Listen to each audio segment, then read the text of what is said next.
So, tax planning is a continuous process of analyzing the options available for a business or individual that will minimize tax liabilities. And it's done in three ways: there's timing of income, shifting of income, and conversion of income property. So, when employing these three planning options, which I'll go into more detail in the slides to follow, what usually is a point of importance is distinguishing between the concepts of tax avoidance and tax evasion.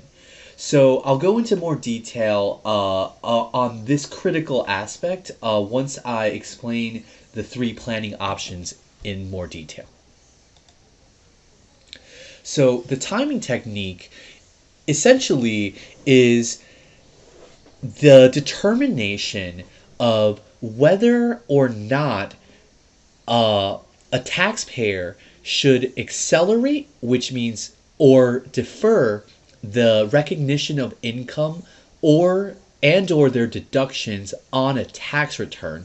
And important questions to ask when trying to figure out whether or not to use a timing technique and what to do when employing the technique is the time value of the money, the future or the likelihood of proposed changes in the tax law, the individual circumstances of the taxpayer, and something that we call the doctrine of constructive receipt.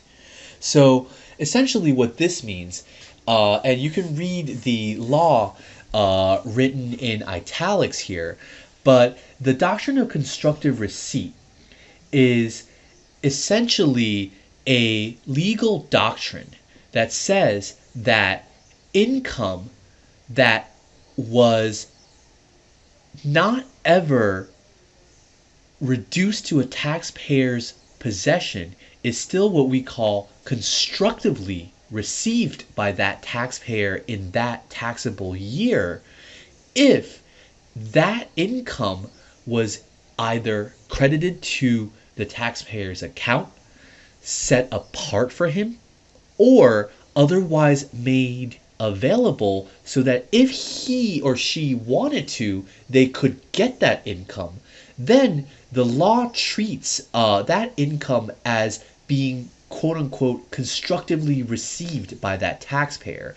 And this doctrine essentially is a way for a court or an administrative agency to factor in additional income that may not fall under the traditional definitions laid out in the IRC. And it's essentially a way for the government to get more taxes from people. So shifting is the second planning strategy, and it means exactly what you think it means, which is essentially moving income and the accompanying tax liability that would come with that income from one family member to another who is subject to a lower rate. It doesn't necessarily have to be in individuals transferring income or is filing income differently intra-family, but it can also be between entities as well as the individual owners of those entities. So sometimes the shifting of income could also be between different jurisdictions.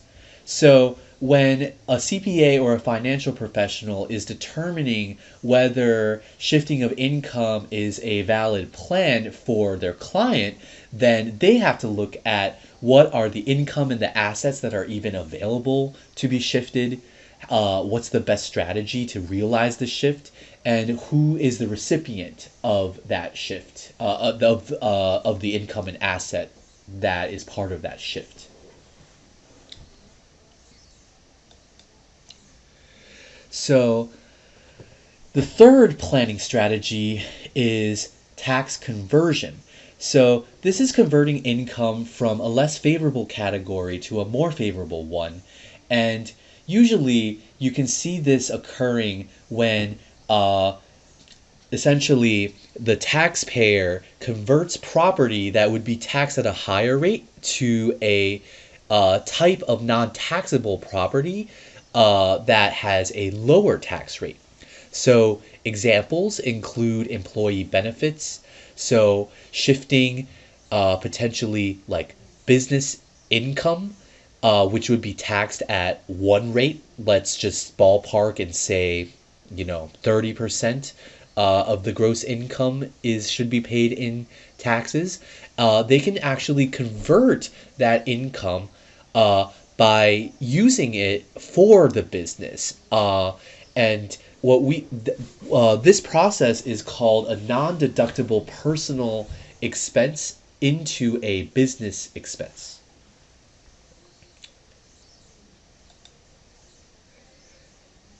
So the last part of this tax planning section, I'll be going over a very important concept, which is the distinction between tax avoidance and tax evasion.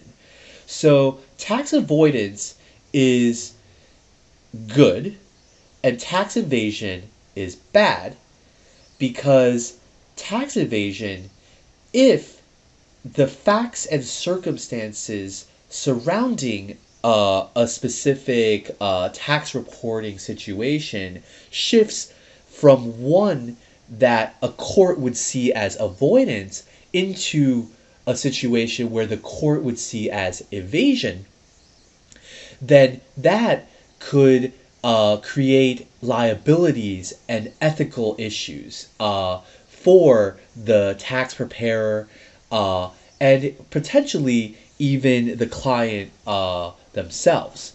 So tax avoidance is simply the minimization of tax liability through legal arrangements and transactions.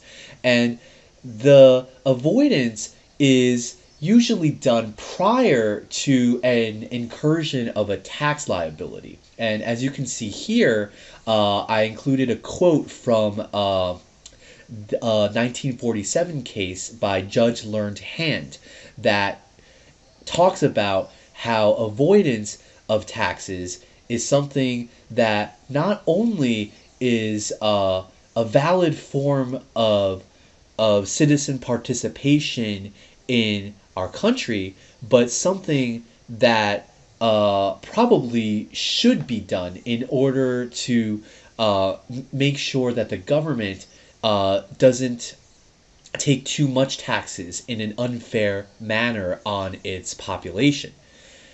Tax evasion takes place usually after a tax liability has been incurred, and the taxpayer's intent is what's analyzed. Let's say you have business income that you gain through your business, and that business income would be taxed at a certain rate. If you, as a taxpayer or a financial professional working on behalf of the taxpayer, chooses not to report that income, then we have a problem. So this is the last slide, and I just included one of the worst outcomes of tax evasion, and that would be fraud. That's outlined in section 7201. So you can read this. It's essentially labeled on the federal level as a felony with very, very heavy fines. So hopefully like me going through this lecture video helped you understand the lecture in a great way, and I'll see you next time.